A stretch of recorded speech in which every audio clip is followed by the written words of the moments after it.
where I want to. Very good, Radical 49. We've received some more information. Find out what she knows about tofu. The dog from The Wizard of Oz? No, Radical 49. Tofu. Bean curd. And be careful. She could be dangerous. Alright, I've got him right where I want him. Send them in. And bring me a deodorizer. My telephone smells terrible.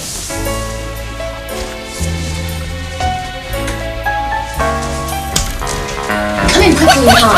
He'll be out any second. Attack him when I say beefsteak. Oh, you look so handsome. Come to me, darling, and roast me like I'm a cheap beefsteak. Ooh, I said beefsteak!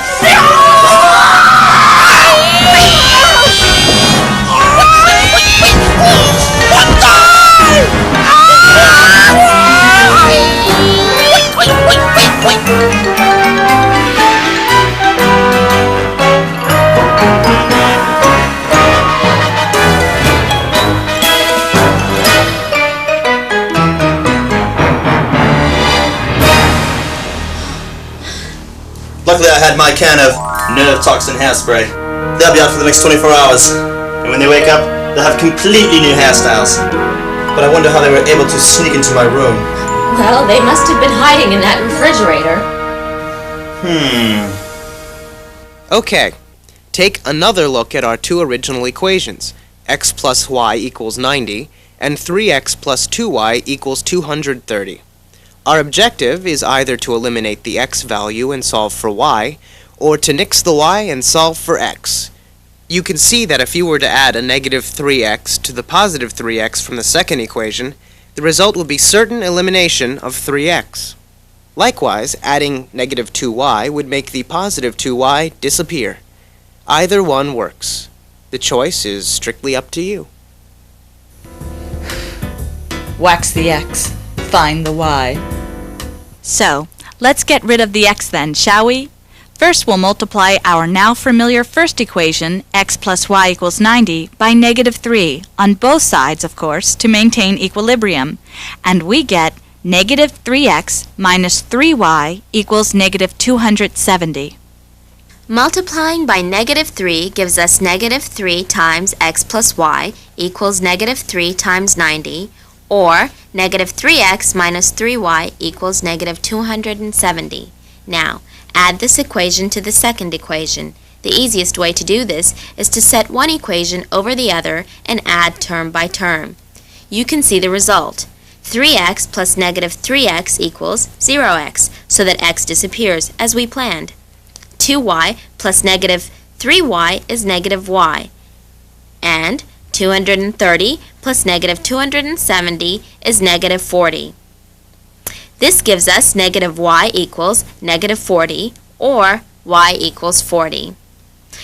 Well, now that we have a solution for y, we can plug that 40 into either original equation in order to find that x equals 50. Once again, through elimination, we have shown that McDiver purchased 50 packs of bubblegum and 40 packs of bandaids to begin his business. In our McDiver example, the first step was to multiply the first equation by negative 3 to produce a match of the x coefficients. So the two canceled out when added. You should know that you also could have multiplied by positive 3 and just subtracted the results. It's the same operation. However, this worked because the first equation's x had a coefficient of 1, so it's easy to just multiply by 3. What can you do when both equations have coefficients that are not 1? Here's a new example. We've got 5x plus 6y equals 10, and 3x plus 4y equals 8. You can't multiply by the same number to produce a match. It won't work. So we've got another trick for you. Multiply the equations by different numbers that produce a match. For instance, multiply the first by 2 and the second by 3. You'll get 10x plus 12y equals 20, and 9x plus 12y equals 24. Then subtract, and you eliminate the y to get an x of negative 4. Wow, cool, huh? You could also eliminate the x in this problem by multiplying the first equation by 3 and the second by 5. This gives you 15x plus 18y equals 30 and 15x plus 20y equals 40. Producing a match in the x's. Subtract and you eliminate x and are left with a y of 5. So to sum it up, in this method of elimination, your goal is to produce a match of one of the coefficients so that when you add or subtract the two equations, you eliminate the variable. And you can do this by multiplying the equations by any numbers that will produce a match. Item. You can use either substitution or elimination to find an answer to any system of equations. Next issue, inequalities. Section B, solving systems of inequalities. Now, let's throw a wrench into the works. Here's a little hypothetical example for you. What if McDiver had not seen our counting tape and was not certain he had used all $90 he had to start with in order to purchase his inventory? And worse, what if he had $230 in the cash register at the end of the day, but another shipment of bubblegum and bandaids came in, so he did not know for sure if he had sold out his entire inventory? This brings us into the uncertain realm of inequalities. And you've seen inequality signs before. Less than, greater than, less than or equal to, and greater than or equal to. These signs are used in relations to identify inequalities. Inequalities like, Jimmy, your bad behavior is greater than or equal to the sum of my patience. Jimmy, now take Billy out of that guillotine! No! In this hypothetical case, if we are not sure that McDiver used all $90 to purchase his starting inventory, then we can say that the sum of the number of packs of bubblegum and boxes of Band-Aids McDiver purchased was less than or equal to 90. This can be written as x plus y is less than or equal to 90. Additionally, if we are not certain that McDiver sold out his entire inventory on the first day, we could say that 3x plus 2y is greater than or equal to 230. How can we use these relations or inequalities in order to come to any conclusion about the number of boxes of Band-Aids and packs of bubblegum McDiver purchased in the first place? With inequalities, there are typically an infinite number of solutions. For McDiver, for example, the point 7015 is a solution to both inequalities. So maybe he started with 70 cases of bubblegum and 15 cases of Band-Aids. But 6520 is another possibility, and there are many more. That's why the best way to find the solution to a system of inequalities is to solve the system graphically. It's just easier to use a graph to identify possible values of x and y than to algebraically solve an infinite number of possible solutions. There is an easy way to graph linear inequalities. First, express the inequality as a regular equation in standard slope-intercept form. Our first inequality is x plus y is less than or equal to 90. First, we isolate the y and put the equation in standard form of y equals negative x plus 90.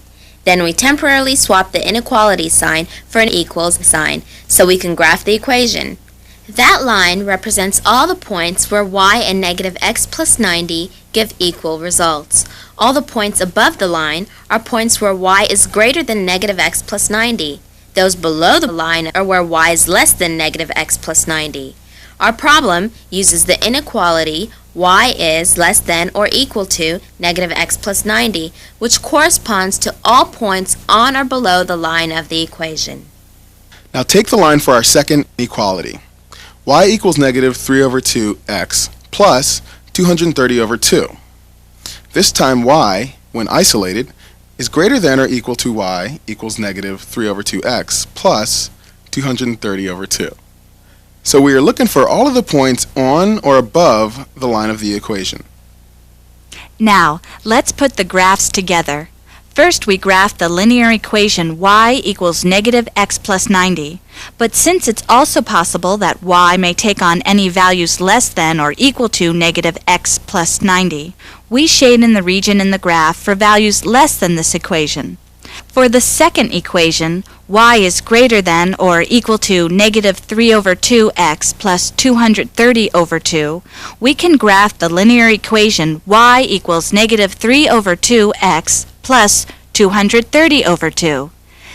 Since it's also possible that y may take on any values greater than or equal to negative 3 over 2x plus 230 over 2, we must shade the region in the graph for values greater than this equation. The solution for this system of inequalities will be any point that falls in the region where both results were shaded. Any ordered pair in this region will satisfy both of the inequalities. Obviously, for this problem, it would make no sense for x or y to be negative. So, we can eliminate the portion of the graph below the x-axis and left of the y-axis. Any combination of packs of bandaids and packs of bubblegum represented in this double-shaded region could be the combination of packs of bandaids and bubblegum that McDiver started out with in his store.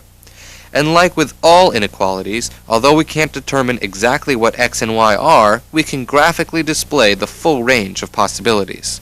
Section C. Systems of equations with more than two variables. We've now seen examples of systems of equations using two variables and two unknowns. We've also seen that there are both graphic and algebraic methods that can be used to solve systems of equations for two unknowns. However, when dealing with more than two unknowns, the algebraic methods work best. Graphing equations with 3 or more variables can be tricky because you need 3 or more dimensions to your graph, and 3 dimensions can be very difficult to graph on 2-dimensional paper, unless you're some kind of artist or something. More than 3 dimensions, which you would need for more than 3 variables, is virtually impossible to represent visually. But have no fear. The algebraic methods we already use to solve systems of two linear equations can easily be modified for use with more than two unknowns. Observe. To solve any system of linear equations, you must always have at least the same number of equations as you have unknowns. Using either algebraic substitution or algebraic elimination, you substitute or eliminate enough times to reduce your relations down to a system of 2 equations and 2 unknowns. And you know where to go from there. For an example, look at these 3 equations containing 3 unknowns. If we are given the 3 equations 2x minus y plus 4z equals 1, x minus y plus z equals 0, and x plus y plus z equals 1, we must reduce these 3 equations and 3 unknowns to 2 equations and 2 unknowns and solve for those 2 unknowns. We can then use our solution for those 2 unknowns to find the solution to the third. Solving the first equation for y, we get y equals 2x plus 4z minus 1. Now you have a known value for y, which you can insert into the other equations. Plugging this value into the other 2 gives us x minus 2x plus 4z minus 1 plus z, which equals 0, and x plus 2x plus 4z minus 1 plus z, which equals 1. Simplify the equation on the left. Remember that the minus outside the parentheses needs to be applied to everything within the parentheses. So it's x minus 2x minus 3z plus 1 equals 0. Now switch the 1 over to get negative x minus 3z equals negative 1, or equivalently, x plus 3z equals 1. Simplifying on the right by adding like terms gives you 3x plus 5z equals 2. Dude, this hurts my head! Now we have a system like our example before, with 2 equations and 2 unknowns. Solving the first equation for x, we get negative 3z plus 1. And substituting that into the second equation, we get 3 times negative 3z plus 1 plus 5z equals 2, or 4z equals 1. Thus, we know z equals 1/4. Plugging that into x plus 3z equals 1, we get x plus 3 times 1/4 equals 1, or x equals 1/4. Radical 49, ask her about the evil Dr. No Way. No way. Yes, way and out. Now we know both of the unknowns for our two-equation system, x equals 1 over 4 and z equals 1 over 4. The next step is to go back to one of our original equations to get an answer for y. When we solved for y, we had y equals 2x plus 4z minus 1. Plugging in the solutions for x and z, we get y equals 2 times 1 over 4 plus 4 times 1 over 4 minus 1, or y equals 1 over 2. The solution to this system of equations is x equals 1 over 4, y equals 1 over 2, and z equals 1 over 4. You can check to see if your answers are correct just by plugging the values for x, y, and z into all the original equations. Hello, kids. Now this is important. It's easy to make an error somewhere, so you need to check your solutions in the original equations.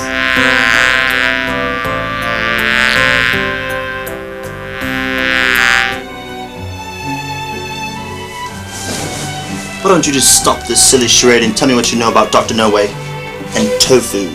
Yes, your upper-class English intellect is simply too good for me. I know all about the evil plot of Dr. No Way. Sometimes there are cases where there are no solutions to a system. You can see this graphically when your known relations are two linear equations that run parallel to each other. Remember, linear equations that have graphs that run parallel have the same slope. If this is the case, then the graphs of the equations will never cross. Since the solution to a system of equations is where the graphs cross, then in the case of parallel lines, there will be no solution. Parallel lines, like train tracks to forever. Ain't no system solution here, never. Also, you will see cases where there are multiple answers to a system of relations. We have just seen how there are likely to be multiple answers to systems of inequalities, but we may also find multiple answers to some systems of equations where our relations can be reduced to the same equation.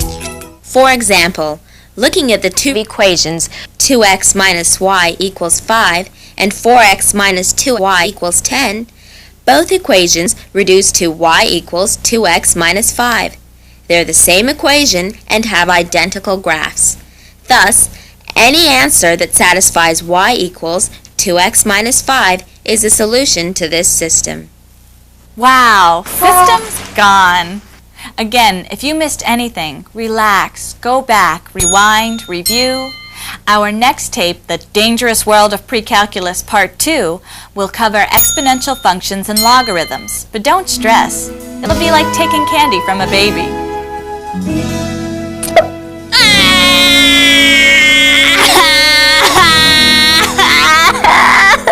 My lolly!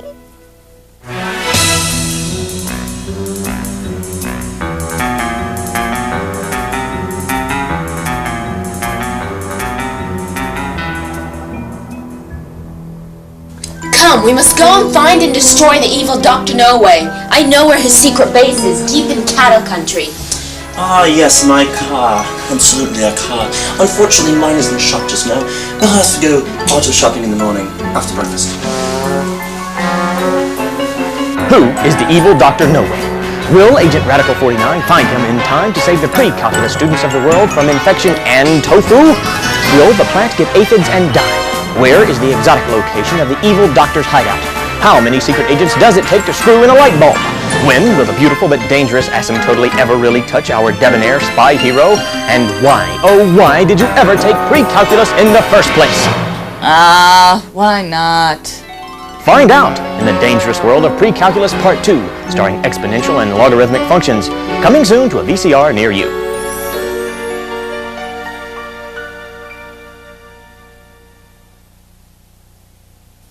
Well, that's it for part 1 of The Dangerous World of Precalculus. If you have any questions or if you're still a little fuzzy, then just rewind and watch us again. And if you have questions, comments, suggestions, horoscopes, or gripes about anything in our video, then give us a call at Cerebellum. Our number is 1-800-VCR-REVIEW, and we'd love to hear from you.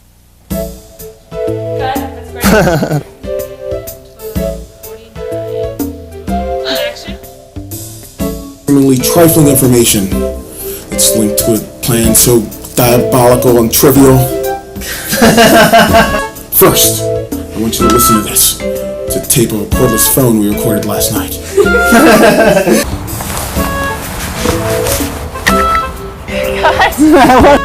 Oh, I've got an X for you. Excruciating! That these occur as the graph extends to the far right or left.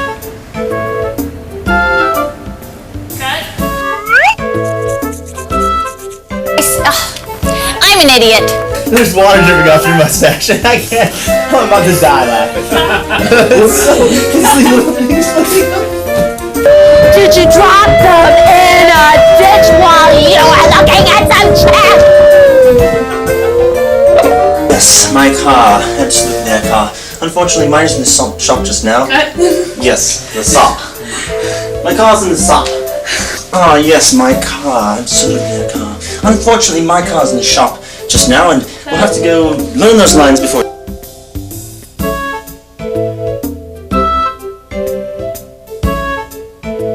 Cheers. What was that? More gold changes the concentration. For our specific car questions that can't stop going by, Ampersand, I have the girl right where we are. There. Tell you all about rational functions, as has... Oh, wait. Yes. Your upper class English intellect is simply... finally we would...